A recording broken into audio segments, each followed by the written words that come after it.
Well, hello everybody, and welcome to Life on Mars. I'm Àlex, CEO and founder of MarsBased, and in this episode, I'm going to be reviewing what happened in 2024 at MarsBased and in the industry in general, and what will be of us at the industry in general in 2025. 2024 was a really exciting year, not devoid of any kind of pressure, because it was a transformational year for us. It was a year in which we have seen a lot of changes in the industry. We, to give a little bit of context, in mid 2022, when there was the huge decline of the technological market, when all the stock went down, the season of layoffs started, everything changed drastically for boutique agencies and agencies and consultancies in general, but more so for boutique agencies. While it didn't affect us immediately because these things are caused by a rippling effect. So basically, the effects of that stark decline, we saw them almost 6 months afterwards. We haven't quite recovered from that as an industry as a whole, right?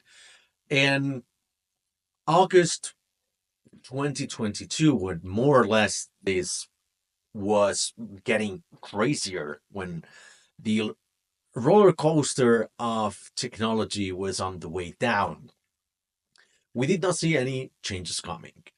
What we saw in the months after that is that companies were much more cautious about approaching external development and services in general because they were not able to raise funds as quickly and as swiftly as before, and they were not able to get money from banks or venture debt or other sources also as easy as it was before the summer of 2022.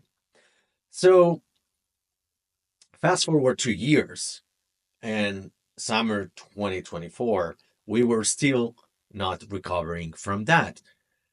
Actually, we we have endured as a company 2 years of some sort of an economic downturn also for agencies, and this short-sightedness, this dryness in the pipeline for investment for many companies, and the cancellation and postponing of projects obviously affect a lot of the companies, but not all of them. There's a point to be made that actually crisis or crisis, I don't even know what plural, right plural for for this word is in English, um, are good times for consultancies. And we have discussed this in the first season of Life on Mars with Gordon Cardiff, the CEO of Clearpeak, some company that we used to be providers to back in the day. And his company, he grew the company through a couple of, because the company is 20 years old, if I remember correctly. He sold it a couple years ago to a German private equity. And so he was always sort of counseling me on how to endure um, these long winters, because these are opportunity times for smaller agencies to get bigger clients, right? A lot of customers, big corporations, for instance, they want to cut down on costs, and sometimes they look for cheaper alternative. Well, that's not a good opportunity for us, because on very rare occasions we are cheaper than the actual provider of our prospective clients, because at least for Spain we're on the expensive side of things. In other countries, in comparison, maybe we're cheaper than the local players, but not in our local market. But anyways, so what started in 2022, it is still lingering in 2024, or it was lingering in 2024 at the time of recording, January 2025. We are still in the same situation. And a lot of our competitors slash friends slash similar companies with like-minded company cultures and methodologies and ways of doing things, they have been wiped out by the pandemic. Either because they took the wrong decisions, they overhired, they bet all on a single client or technology that ended up not working, or because they grew tired of business and they just wanted to, they look for an exit, or maybe they just, fought between the partners and they had to shut down. That left us very alone in the boutique space. And as a result of that, the boutique ecosystem has sort of disintegrated. And whereas before we would be on the mid range of the price because there would be the generalist companies on the cheaper side of things, and there would be the more expensive companies, the super specialized boutiques. They have been 20, 30 years doing this. They have the most experts in the market. They only work in very, very specific technologies and kind of projects. Like, for instance, I'm thinking of ThoughtWorks, or I'm thinking of Pivotal Labs back in the day. They were the expensive ones.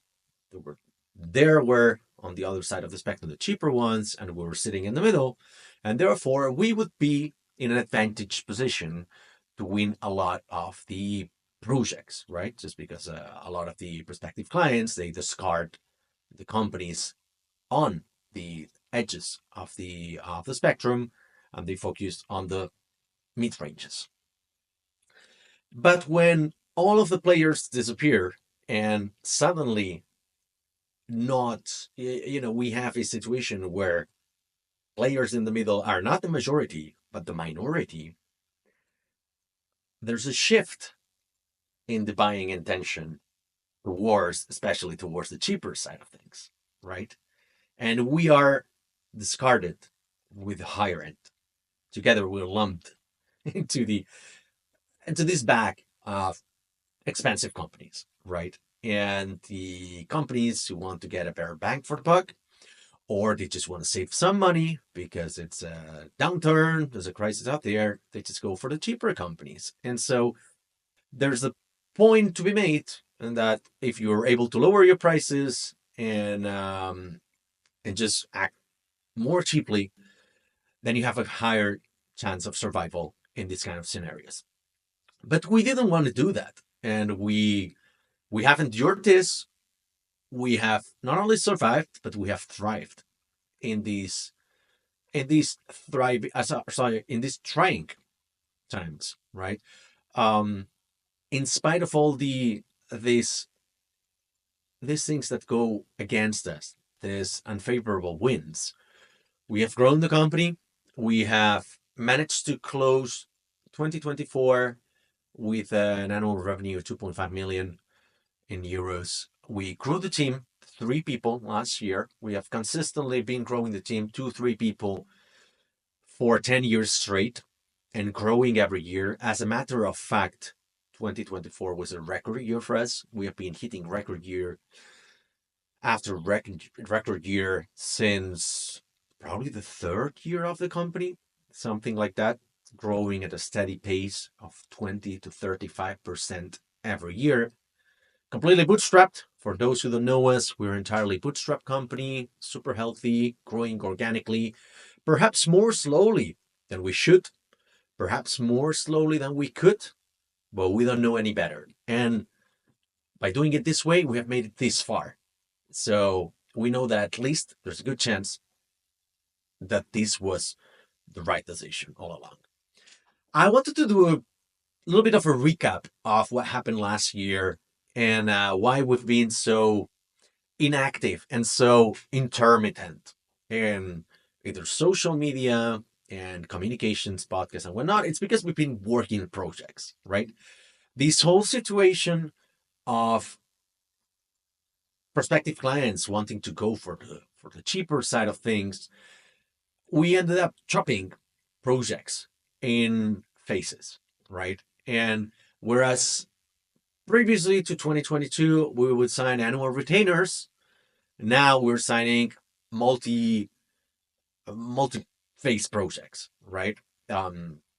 Sometimes phase 1 concatenates with phase 2 just right away. There's no gap in between phases. Sometimes there's a huge gap between phases, right? That's not ideal. That implies more management overhead. That implies that sometimes the people who develop phase 1 of the project, if there's a gap of say 4 months, maybe they are not able to go back to the project in phase two, right? So there are inefficiencies there. There's going to be more friction. Luckily for us, not very often, and we haven't had any bad friction with the clients in 2024. So super, not only happy but extremely grateful for that. But yeah, that forced us to do more management. And the three founders, Xavi, Jordi, and I, we've had to manage many situations.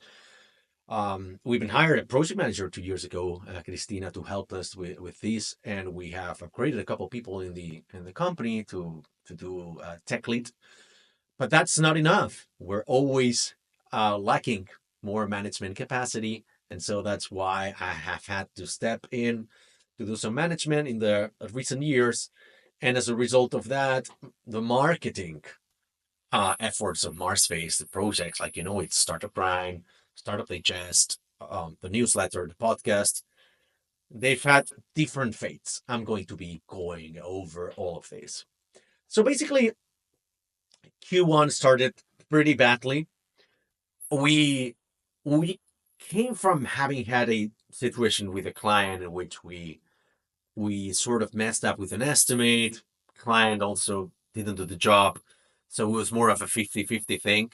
We ended up solving the issue, but we had to double down on effort on a project to make sure that we met the deadlines. And that took away all of our focus and distracted us for a good 2-3 months, in which this situation wasn't able to be stabilized until later on in the year. So basically, Q1 started off not so well for us. It was record in revenues, but we don't only optimize for revenues in the company. Actually, revenue is not a KPI of MarsBased. It is a byproduct. We optimize for margin, and we optimize to bring down stress, and we optimize for quality. But revenue is more of a vanity metric, if you ask me. In the beginning of the year, we also, I think that's where we kept the bleeding. We stopped the bleeding of losing the annual retainers. The last two annual retainers, we lost them end of 23, beginning of 24, with a couple of startups that they were not able to raise more funding. One of them shut down. The other one have to internalize all development and cut down on costs to make it to profitability, which in all fairness, it's fair play for them. And we started signing only small projects, right? We started signing projects, a lot of them, more than ever. This year has been a record year in the number of projects we have signed. Maybe if I'm able to remember the number, it will be a big number. But whereas like maybe 5 years ago, we'd sign 2 or 3 contracts a year, and we're already 15 people. And now probably we sign like 20 or 30 because they're smaller, right? We started working again for a couple of old clients, Shoptimus AI, Jespasa, and Zaptails. Zaptails, for instance, is a company that we had signed in 2015, if I remember correctly, or 16. And so for a couple of years, they had to internalize development to cut down on costs and whatnot. We also, it was interestingly enough, we started selling more consulting projects like audits. And while that seems like a little bit of a distraction because they're on the smaller side of things, and some of them I have to do them myself. Like, for instance, we started working for the Mobile World Capital, the organizing entity of Mobile World Congress. That was the first project I did alone and by myself in the company, where no one else in the company knew what the fuck I was doing, since 2018 or 19, when I did some work for Mailtrack. I remember that was some consulting projects we did back then, which was more like BI, market perspective, figuring out stuff like pricing and how to approach VCs, how to approach a potential sale and stuff like that.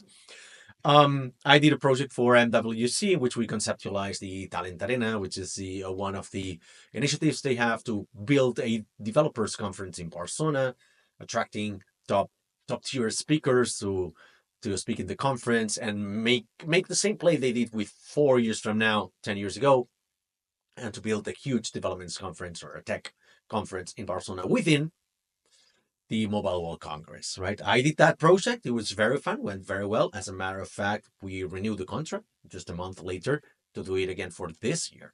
So that was positive. That all happened in Q1. We in One of the other good things is we found another design studio that works very well with us. It's called Polariza. After a few years of trying to externalize design with many agencies, with different kinds of lucks and outcomes, we found one that really works very well. And more importantly, in Q1, we celebrated the 10 years anniversary. It was a fantastic event. We managed to get 300 people in the room with old clients, new clients, first employees, our first intern, Emilio. Um, a lot of the speakers of Startup Grind or the MarsBased podcast, VIPs from the Barcelona tech ecosystem, and we even had a couple of clients flying in from other countries. Super happy.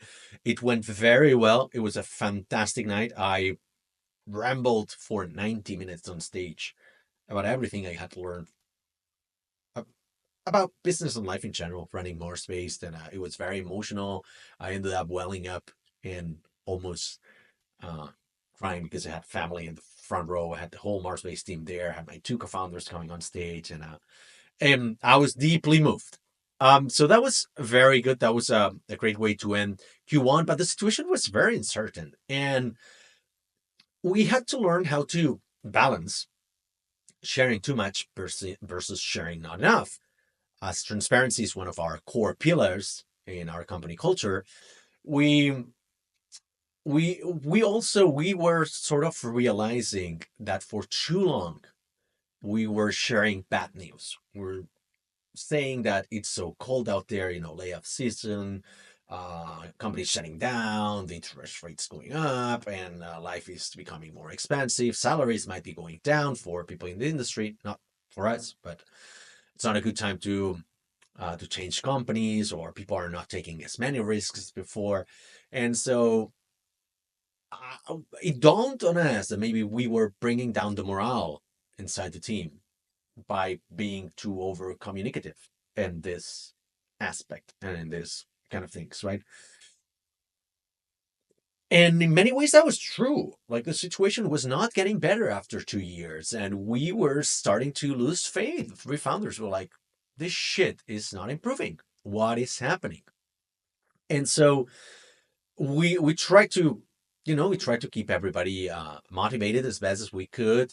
Company was doing well. We've always done well financially, and that was no exception, but there was more risk involved. Like, even though we had a lot of money in the bank, we didn't know what the situation would be like in 2-3 months potentially. So in 2024, every 3 months we've been in a situation that within a few weeks half of the team would be unassigned, or they would have no project, right? Because people renew last moment, and the projects are so small. Phase one doesn't really um, finish when phase two should start, and stuff like that. So there was a lot of uncertainty involved. However, we went to, we celebrated our company retreat. We had celebrated the anniversary.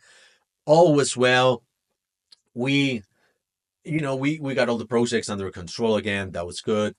But that came at a very high price. We had to stop doing marketing, and I had stopped the podcast. The newsletter had been 1 year without sending. We had shut down other projects like Startup Digest. Other side projects were starting to feel a little bit abandoned, like our open source, our Slack community. And so all of a sudden we realized that, hey, we need somebody else to run this. Àlex can do it no more. And so, unless, I focus on that, but I couldn't run the projects and I couldn't run sales, which would have been very short sighted and probably the end of the company as we know it, right? We had one situation that sort of exemplifies the extreme bad luck we've had in 2024. We were supposed to visit our friends in Nice, in the Basque Country, and on the way there was a huge storm in Bilbao, where we were supposed to land in northern Spain, the Basque Country, to be more precise. And so, as the plane started descending, it lifted up again, and they said, Vueling, the pilot said, "Ladies and gentlemen, we're not able to land because of like the lack of visibility. So we're going back to Barcelona." We're like, what the fuck? We're just there. We were literally on top of the airport, and we were being brought back to Barcelona because of the extremely nasty weather conditions. And so we flew back to Barcelona. But Xavi, Jordi, and I were like, but we got to visit them anyways. Surely there's something else we can do. And so we said, like, how about fuck it, let's drive. And so we got on the car and we drove 6 hours. We made it there. Of course, we lost most of the day. And we had planned to use that day for, meeting some other clients, them, and then the next morning we would fly back. So we had to shift this a little bit more. And because we're not taking the plane back at 8 or 9 a.m. in the morning the next day, we could stay longer. We decided to postpone the meeting to the next day, right? So on the way there, we had some sort of a partners meeting, Xavi, Jordi, and I, and we decided on a few things and how to do this, how to do that, and whatnot. And I remember that, we went for dinner and drinks and whatnot. And so we wake up the next day to an email from clients saying, "Hey, sorry to let you know, but we will not be renewing our contract." And that was June, and they canceled for August, right? In August, they were not able to continue extending the project. I was not a big client, but I said, like, okay, what a pity. But we sort of expected that to happen, with a small startup. So we go to the meeting with the client. We receive another email, this time from HP, a huge client, and they say, our contract that was ending in August will not be renewing because we're re-centralizing all of the development of HP, and it's going all to India, and so we'll not be extending our contract. So, oh wow, that was bigger because we had two developers there, and so 2.5 developers in that project. So it was a bigger hit. I said, that doesn't really feel right. And in the middle of the meeting, lo and behold, we received an email from Repsol, which is from a contract we had signed 1 year before that never started.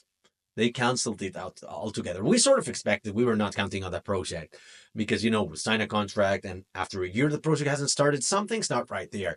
And so even though it was not a good, we didn't expect that project to start. It was not a big project anyways, but it felt like a truck, like it was a big emotional hit. Like 3 contracts canceled on the same day.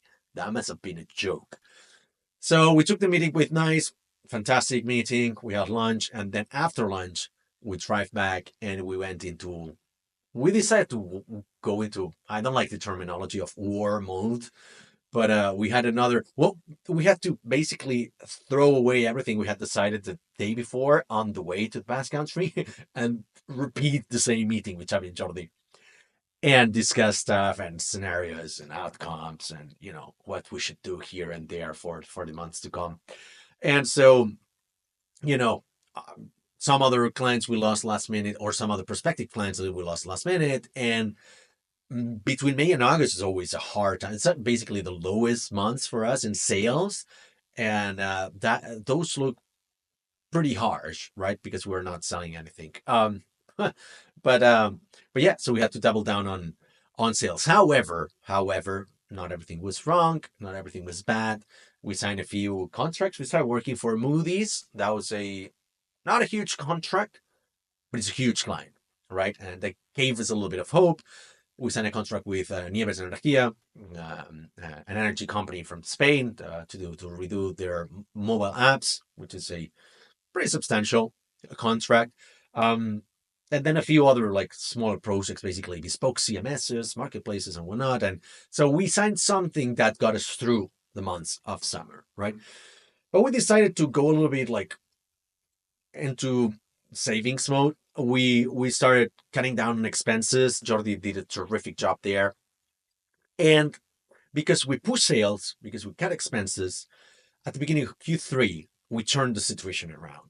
And so whereas everything before the summer looked like gloomy and dark and it looked pretty bad, after the summer, um, the outlook was very positive, right? We signed a few deals, mainly thanks to that big sales push, right? We signed Vueling, for instance. We signed an innovation project with Vueling.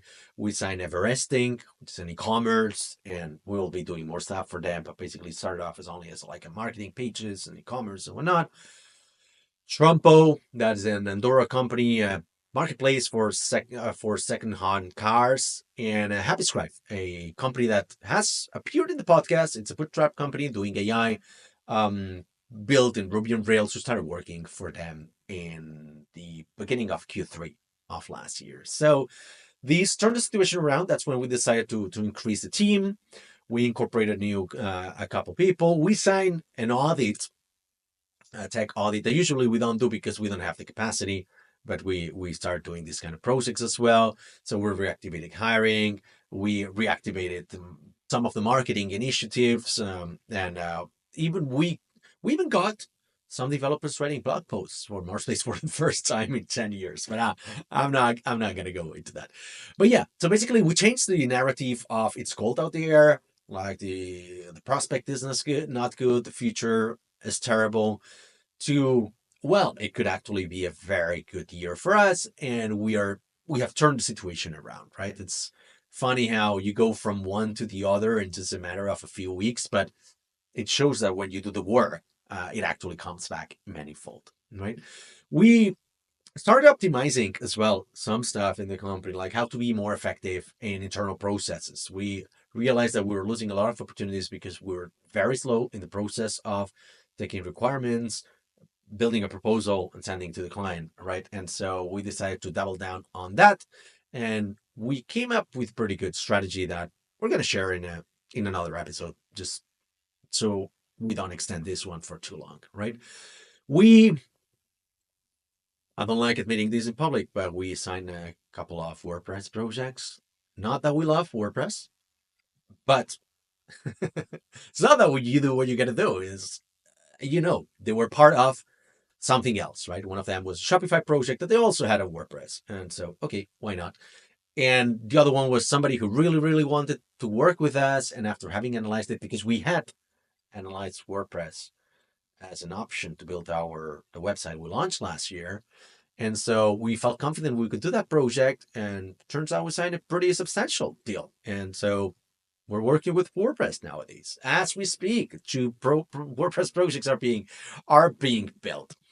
And then towards the end of the year, Q4, we, thanks to that Moody's project we did, we completed successfully. The client was very happy, and they decided to sign a retainer with us, which was the first retainer we signed in almost 2 years. So very happy with that. It shows that if you do a great job, then clients might want to pay you back and give you more trust. We hired two people, Mateo and Enrique. They joined the company right before our Martian day of Christmas, the last Martian day of the year. That was a very good one. We had pretty shit weather in Barcelona, but it was a really fun experience. And then, we started also enlarging the team on the freelancing side because we started having these peaks of work, and we wanted to have more people to be able to deal with them. And so I think Q4 was the time that we have built more innovative projects. So we built a VR project, we built WordPress, we work with AI, so we completed 3 projects in AI. We did consulting, we did audits. We were a little bit all around, but also we tried new tools to be able to work faster. I'm going to go into this a little bit later, but basically adopting AI to be more effective, more efficient, and probably bringing down the cost of the projects, right? For instance, we tried Vercels V0 to prototype stuff or to build designs. We tried Cursor, Copilot, Raycast AI, stuff like that in order to, build more efficiently. maybe avoiding Googling so much, and spending time on what matters, not on what doesn't, right? We also start putting out more content. That was good. That was a huge push to the marketing projects of MarsBased. But on the other hand, I quit startup train, which is something that I had been doing for 20 years. I sorry, not for 20 years. I had been doing for 10 years, and it was a big milestone. After 10 years, 143 events, three of them conferences, five or six summits, uh, 9,000 subscribers to the newsletter, more than 30,000 people that, came to the events all combined, and God knows what other metrics. Um, I decided to quit to focus more on MarsBased. MarsBased demanded me more than ever. And so it was time to pass the baton. We have yet to find somebody, but in case you're interested, just drop me a line. But yeah, the company demanded more. And so that was a responsibility based decision. So that was 2024. You know, we had other realizations there. We realized that we were still receiving a lot of deal flow in Ruby. We realized that we were not extremely efficient in certain parts of the productivity side of things when building apps or in internal methodologies and whatnot. But yeah, basically, because we saw that we are receiving more requests to build MVPs and prototypes, both from startups and corporates, because probably they want to test the waters a little bit more before going full product. We decided to standardize this more. And I'm going into what we will do in 2025, right? One of the main decisions we've taken, technologically speaking, is to standardize our tech stack and decide, look, if the client wants to do it more cheaply without skimming on quality, we'll say, look, you want to do it more cheaply, we do it with our stack. And our stack will be Ruby on Rails on the back, React on the front, and all sorts of technologies that we can spec out and we can share later on, right? I don't want to get too technical on this particular podcast episode, but if you want to have more control on the tech stack and the architectural decisions, libraries and whatnot, it's going to be a little bit more expensive for you. So there's going to be this trade-off. We'll see how that plays out. We have found out over the years that in a lot of cases clients don't really care, and if we're able to save them some bucks by choosing the technology, then so be it. It's of great value to them, right? Of course, we're doing it technologies that are thoroughly tested, tried and tested. The big ones are built on this one. So basically Ruby, Rails, and JavaScript. They are tried and tested. They're not new technologies, right? We we have seen how technology is changing, but at the same time, we don't want to be on the bleeding edge of technology. We decided to take the approach whereby we'll not be the first ones doing things, right? We didn't jump on the AI bandwagon 2-3 years ago. We did it last year. Python became popular many years ago, or React, and it took us a few years to get into this. Like when we started the company in 2014, React was already around, but Angular was the big thing, right? So we chose Angular, and then we moved to React in 2017, if I remember correctly, when it was tried and tested. When Facebook and Airbnb, they were doubling down on React and just investing big time in them, and big companies were using it. So we said, now it's a good time for us to go into this technology, right? We don't want to be the innovators. We want to be followers in this case. And this will allow us to train us properly, to have more time to inspect things and learn the technologies and avoid fuck ups, right? And come into the projects as experts in the technologies. You cannot be an expert if you are, riding the wave. You might be lucky, but you cannot be an expert because you haven't really figured out all the nuts and bolts of this technology, and you haven't tried it in 5 or 10 or 15 different projects. So anyways, as I said, standardizing the tech stack for the curious ones. It will be Rails API for the backend, React with Remix or Next.js the front end, Tailwind, CSS for the styles, ShadCN as a UI components library. I'm reading this because it's quite a lot of things. Figma designs for all projects, Linear for project management, Render for backend hosting, Cloudflare / Vercel for front-end hosting, React Native with Expo for mobile, and there could be more, but we will be sharing this soon. So, in terms of technology, a little bit of a forecast for 2025 is Ruby's not dead. As a matter of fact, we're seeing a renaissance of Ruby. We have seen that probably people being laid off from companies like Shopify, Stripe, Microsoft, are huge Ruby players, all of them. They're creating the new companies in Ruby, right? I know a few folks that got out of Factorial and they built their app on Ruby on Rails because Factorial is a huge Ruby on Rails player, right? So it makes sense. And it's still a very good technology. It's very solid. It's very modern. It's adapting to the new ways of doing things. Highly opinionated, but still really good. And so we're still really happy with it. React has proven to be a good investment for us. We don't see any other technology overcoming React in the next year or two, so we're doubling down on that one. We have tried all flavors front end. We have tried Svelte, we have tried Vue.js, Angular, Ember, and back in the day. We still have got an active project in Backbone, which is pretty funny. But yeah, so basically it's going to be React all the way. We have other learnings in technology that we can share on a blog post. But yeah, the main thing that we want to share for 2025, and now I'm getting into the vision of where the company is headed, is we want to step up. We want to change things. We want to get away from the narrative of we are a development boutique, we are a development shop, development agency, Ruby on Rails agency, whatever you want to call it. And we want to focus on innovation and technology.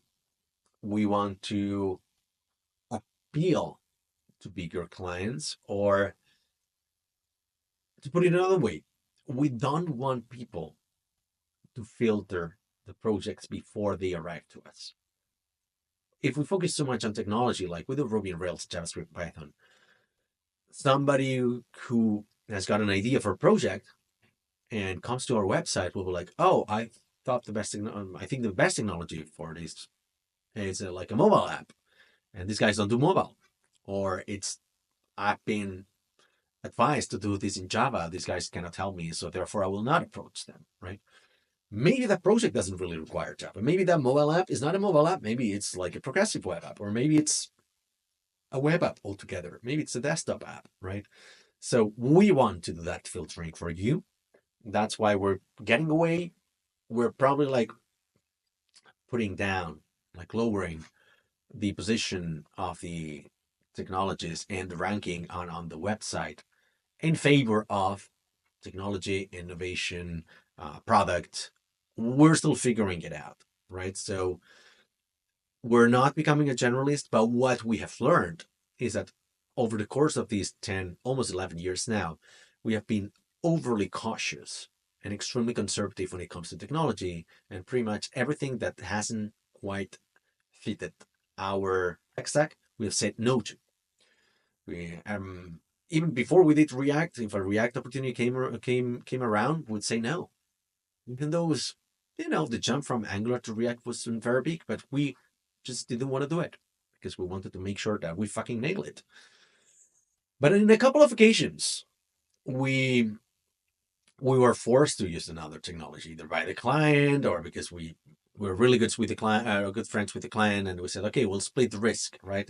Or this is a sandbox project, or this is an experiment. This is something that we just want to build, but we will not be using it a lot, so you guys can play with new technologies. Okay, let's do it, right? We did it with mobile in 2016 for DPL. We did it with Node.js for Clear Peaks in 2017 or late 16. And we did it with VR for a big corporation last year. So client said like, look guys, we want a PR project and we want you to build it because of references and they kind of like forced us to do it. And we're like, okay, well, at that time we're probably short of projects. That wasn't the big driver behind that decision, but we said if we can afford to make this move and take this risk, it's now with this project with this client, right? Turned out it went really fucking well, and so it dawned on us that most of the times the success of the project is not tied to technology. It is on the methodology. It is on who manages the expectations. It is on correct communication with the client and doing the right work, doing work that matters, right? And so we decided to open up a little bit the spectrum of technologies, provided that we can manage that and we have calculated the risks with the client. And so there's a huge learning. We'll be doing a software branding of the website, of our marketing materials, because we have to communicate this to people, right? Most people still know us as like the Ruby guys, right? The Ruby agency from Barcelona, and even some of our actual clients, some of our current clients. I know they don't listen to this, but one of them every year comes to us like, but hey guys, I've got new projects, but let me know when you guys do Node.js. And every year we have to tell them we have been doing Node.js since 2016. But yeah, it's a recurring meme. So that goes to say that it's sort of like the Harry Potter effect, right? The actor that that characterized Harry Potter will forever be Harry Potter. Just like Elijah Wood would always be Frodo, right? So we will always be the Ruby guys, even though we have done mobile, VR, AI, Python, Node.js, React, what have you. We will always be the Ruby guys. But if for new clients, we can get some people that can understand this and can get like will not change the image that past clients have got of us. That's perfect. It works. Could be better, but it works because they will still be coming for projects because they always do, right? But for new people, it would be great to communicate that we are a bigger agency. We're not just three guys doing Ruby like 10 years ago. We're 20 people in house. We're 10 freelancers. So we're a 30 people workforce that can do all sorts of projects. That's why we enlarged the team. That's why we have decided to bring in a little bit more management on the technical side. We don't want pure managers. We want technical experts that know what they're doing and how to do it. And yeah, so 2025 is going to be an intense year. We have sold a few projects already. We're excited. We're getting a lot of renewals. We hope we can get more annual retainers. But the sales pipeline, it's great. Like I'm saying this with confidence. I think 2025 will be a big year for us. Even more so if we manage to work on our goals, so standardizing the tech stack, as I mentioned, keep investing in organic and sustained growth. We might even want to double down on that.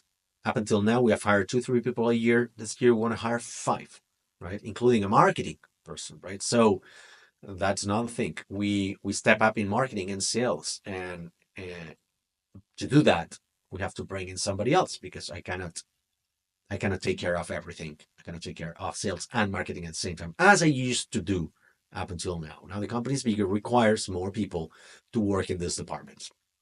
We'll do more kinds of projects, more technologies. Maybe there's another VR project coming soon.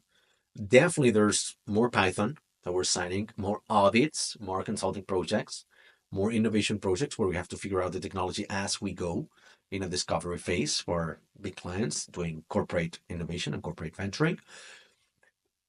I have a feeling that we'll be getting more clients from abroad again, right? As the economy opens up worldwide, they will be looking to expand the horizons and looking for more ways to collaborate, especially when Now everybody goes back to the office, so there'll be need for remote experts somewhere else, right? We'll be also investing in more visits to clients because we have seen that this is a proven methodology to basically get everybody on board and be happier with us. And as I mentioned, this transition from being the Ruby guys or the development agency to one-stop shop, that would be the right term, right? The one-stop shop for innovation and technology partner that you just come with an idea, come with a problem, and we'll fucking figure it out, right? We will decide whether this is a mobile app, whether this is this is a dashboard, this is like some low-code project, this is built with Python or React Native, right? So we have to decide that. Because we also want to get more projects from the existing clients. Sometimes we're like, okay, yeah, the project is finished. Good. We'll talk again whenever you guys need something. Call us. No, now we're taking a proactive approach. We're sharing all of our projects with the rest of clients, saying, look, this is what we did for this and that, provided we don't infringe any NDA agreement. But yeah, we want to suggest, hey, you can build this, whether this for X, Y, and Z clients, or we thought this is a great idea. We're pitching ideas to clients, and actually, some of them, I'd say like 10% of them are getting accepted, which is like a 10% of deal flow that we didn't have last year. So I can only imagine that if we start doing this with more solid proposals and ideas, this is gonna go up and we'll be able to generate more projects to kind of like keep the wheels spinning. And so, not much more from my side. Thank you very much. I know the podcast has been again stopped for a while. I'm really, I'm really sorry for that. But also, I'm really focused on a couple of other things, like working on getting the marketer, finding the right person to help me with this. Ideally, she or he will take care of the podcast as well. That doesn't mean I'm going away. It's just that I will not have to do all the scheduling, editing, creating the editorial calendar, and sharing it on social media, creating the snippets for this specific video PR campaign we're doing, and blogging about it and correcting the AI fuck ups and whatnot.